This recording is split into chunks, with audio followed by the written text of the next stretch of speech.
And I'd like to do pretty much what I did the first time, which is to choose a lighthearted theme. Last time I talked about death and dying.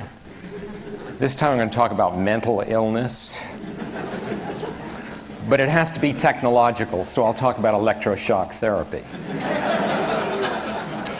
You know, ever since man had any notion that some of his other people, his colleagues, could be different, could be strange, could be severely depressed, or what we now recognize as schizophrenia, he was certain that this kind of illness had to come from evil spirits getting into the body. So the way of treating these diseases in early times was to, in some way or other, exorcise those evil spirits, and this is still going on, as you know.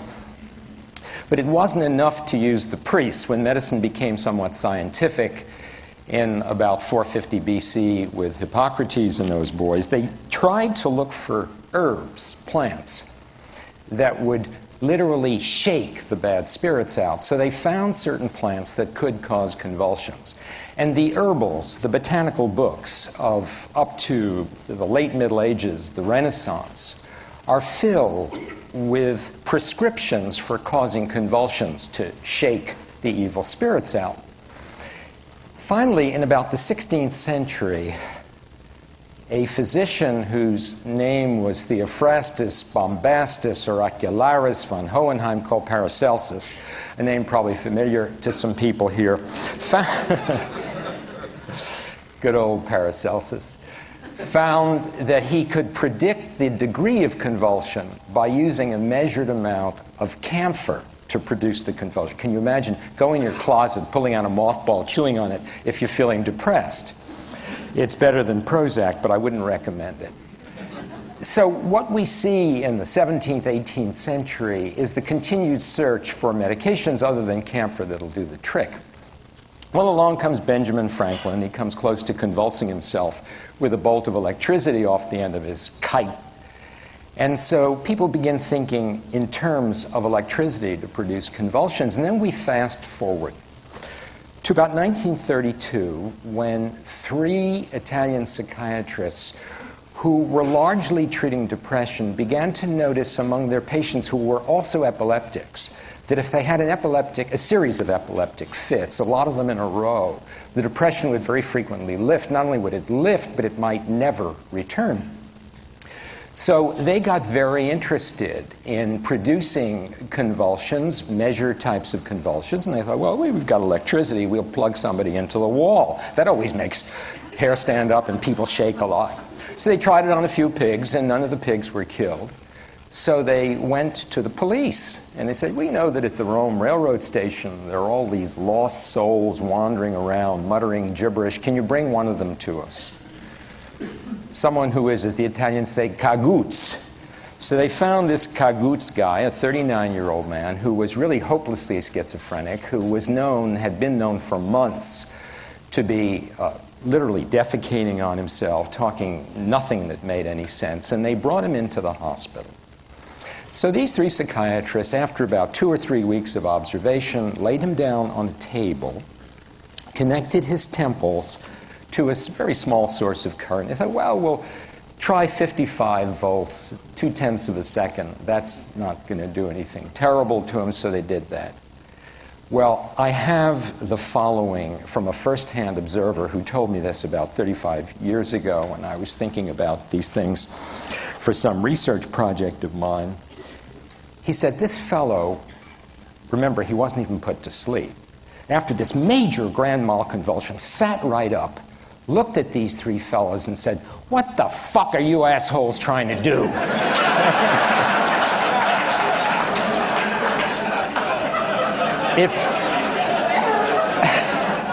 If I could only say that in Italian.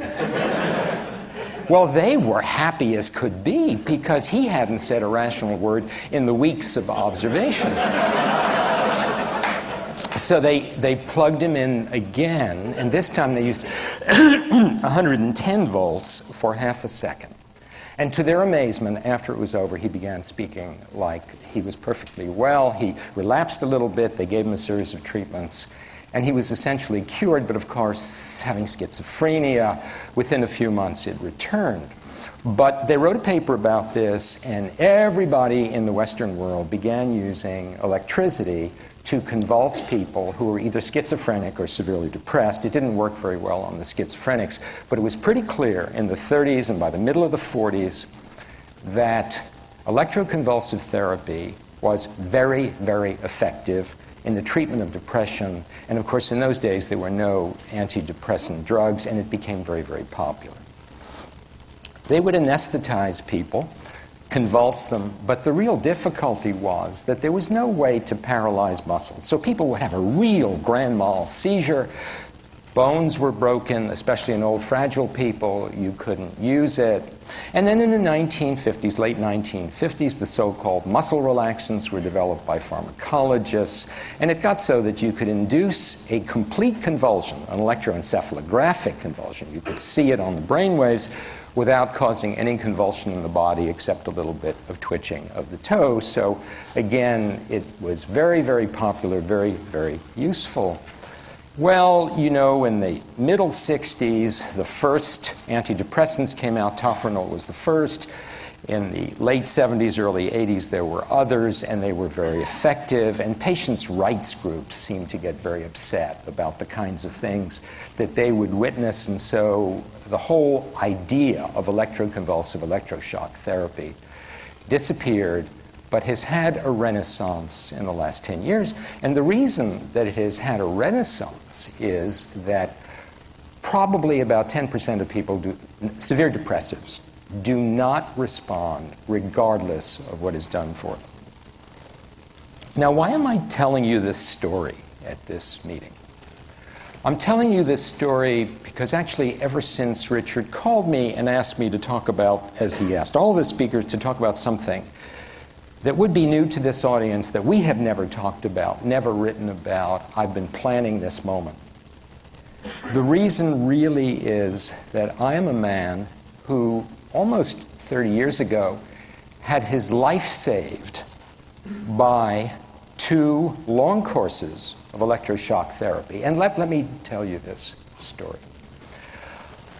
I was, in the 1960s, in a marriage. To use the word bad would be perhaps the understatement of the year. It was dreadful. There are, I'm sure, enough divorced people in this room to know about the hostility, the anger, who knows what. Being someone who had had a very difficult childhood, a very difficult adolescence, it had to do with not quite poverty, but close. It had to do with being brought up in a family where no one spoke English, no one could read or write English. It had to do with death and disease and lots of other things. I was a little prone to depression. So as things got worse, as we really began to hate each other, I became progressively depressed over a period of a couple of years, trying to save this marriage, which was inevitably not to be saved. Finally, I was scheduled, my major surgical cases, I was scheduling them for 1 o'clock in the afternoon because I couldn't get out of bed before about 11 o'clock. Anybody who's been depressed here knows what that's like. I couldn't even pull the covers off myself. Well, you're in a university medical center where everybody knows everybody, and it's perfectly clear to my colleagues, so my referrals began to decrease. As my referrals began to decrease, I clearly became increasingly depressed until I thought, my God, I can't work anymore. And in fact, it didn't make any difference because I didn't have any patients anymore. So, with the advice of my physician, I had myself admitted to the acute care psychiatric unit of our university hospital. And my colleagues who had known me since medical school in that place said, "Don't worry, Shep, 6 weeks, you're back in the operating room. Everything's going to be great." Well, you know what bovine stercus is? That proved to be a lot of bovine stercus. I know some people who got tenure in that place with lies like that.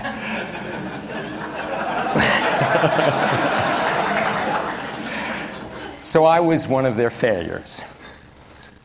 But it wasn't that simple, because by the time I got out of that unit, I was not functional at all.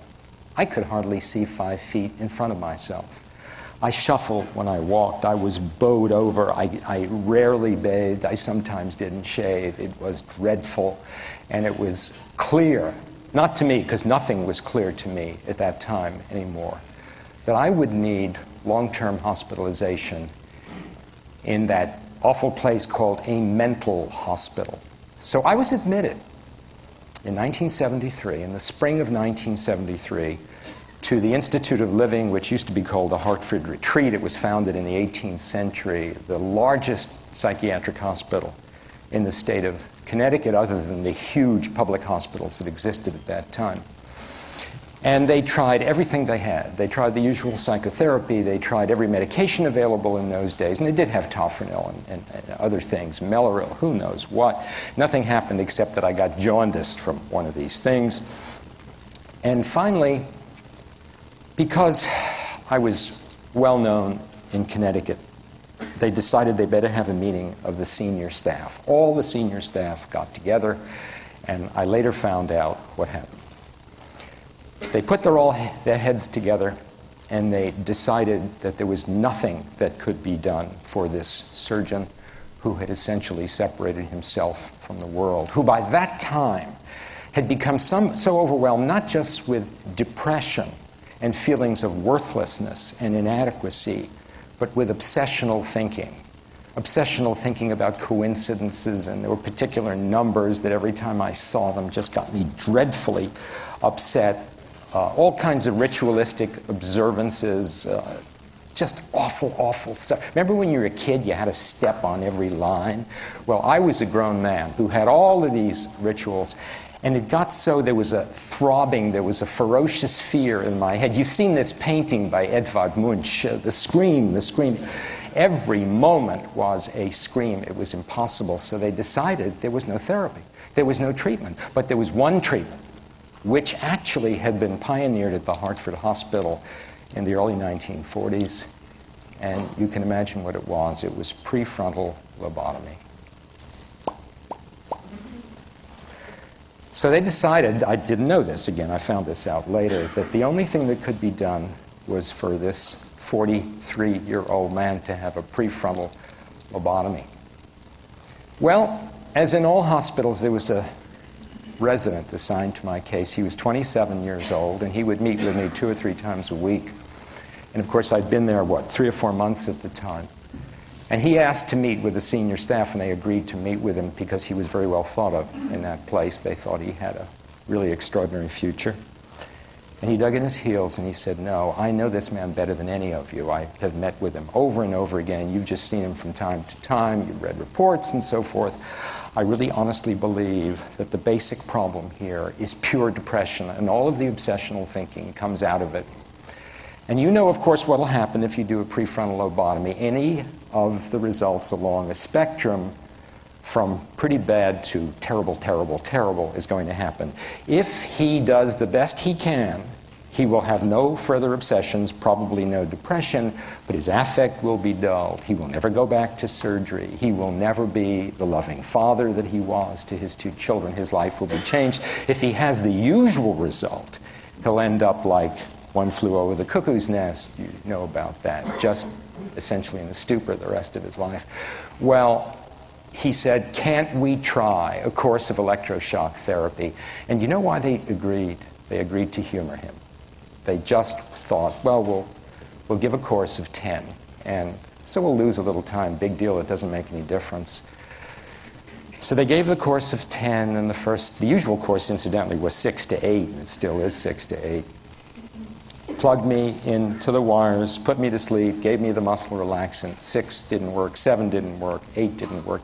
At 9, I noticed, it's wonderful that I could notice anything, I noticed a change, and at 10, I noticed a real change. And he went back to them, and they agreed to do another 10. Again, not a single one of them, I think there are about 7 or 8 of them, thought this would do any good. They thought this was a temporary change. But lo and behold, by 16, by 17, there were demonstrable differences in the way I felt. By 18 and 19, I was sleeping through the night, and by 20, I had the sense, I really had the sense, that I could overcome this, that I was now strong enough that by an act of will I could blow the obsessional thinking away. I could blow the depression away. And I've never forgotten, I never will forget, standing in the kitchen of the unit. It was a Sunday morning in January of 1974. Standing in the kitchen by myself and thinking, I've got the strength now to do this. It was as though those tightly coiled wires in my head had been disconnected, and I could think clearly, but I need a formula. I need something to say to myself when I begin thinking obsessively.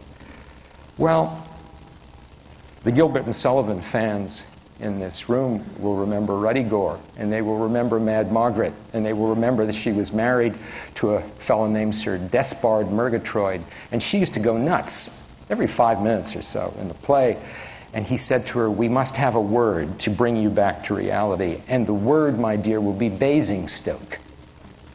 So every time she got a little nuts, he would say, Basingstoke, and she would say, Basingstoke it is, and she'd be fine for a little while. Well, you know, I'm from the Bronx, I can't say Basingstoke. But I had something better. And it was very simple. It was, fuck it. Much better than Basingstoke, at least for me. And it worked, my God, it worked. Every time I would begin thinking obsessionally, again, once more after 20 shock treatments, I would say, fuck it.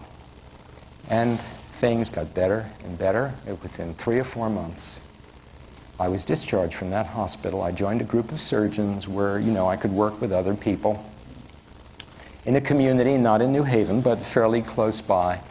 Stayed there for 3 years. At the end of 3 years, I went back to New Haven, had remarried by that time. I brought my wife with me, actually, to make sure I could get through this. My children came back to live with us. We had 2 more children after that. Resuscitated the career, even better than it had been before. Went right back into the university and began to write books. Well, you know, it's been a wonderful life. It's been, as I say, close to 30 years. I stopped doing surgery about 6 years ago and became a full-time writer, as many people know. But it's been very exciting. It's been very happy. Every once in a while, I have to say, fuck it. Every once in a while, I get somewhat depressed, a little obsessional. So I'm not free of all of this. But it's worked. It's always worked. Why have I chosen, after never ever talking about this, to talk about it now? Well, those of you who know some of these books know that one is about death and dying, one is about the human body and the human spirit, one is about the way mystical thoughts are constantly in our minds, and they have always to do with my own personal experiences. One might think, reading these books, and I've gotten thousands of letters about them by people who do think this, that based on my life's history, as I portrayed in the books, my early life's history, I am someone who has overcome adversity. That I am someone who has drank of the bitter dregs of near disaster in childhood and emerged not just unscathed, but strengthened. I really have it figured out so that I can advise people about death and dying, so that I can talk about mysticism and the human spirit, and I've always felt guilty about that. I've always felt that somehow I was an imposter because my readers don't know what I have just told you. It's known by some people in New Haven, obviously, but it is not generally known. So one of the reasons that I have come here to talk about this today is to, frankly, selfishly unburden myself and let it be known that this is not an untroubled mind that has written all of these books. But more importantly, I think, is the fact that a very significant proportion of people in this audience are under 30. And there are many, of course, who are well over 30. For people under 30, and it looks to me like almost all of you, I would say all of you, are either on the cusp of a magnificent and exciting career or right into a magnificent and exciting career. Anything can happen to you. Things change. Accidents happen. Something from childhood comes back to haunt you. You can be thrown off the track. I hope it happens to none of you, but it will probably happen to a small percentage of you. To those to whom it doesn't happen, there will be adversities.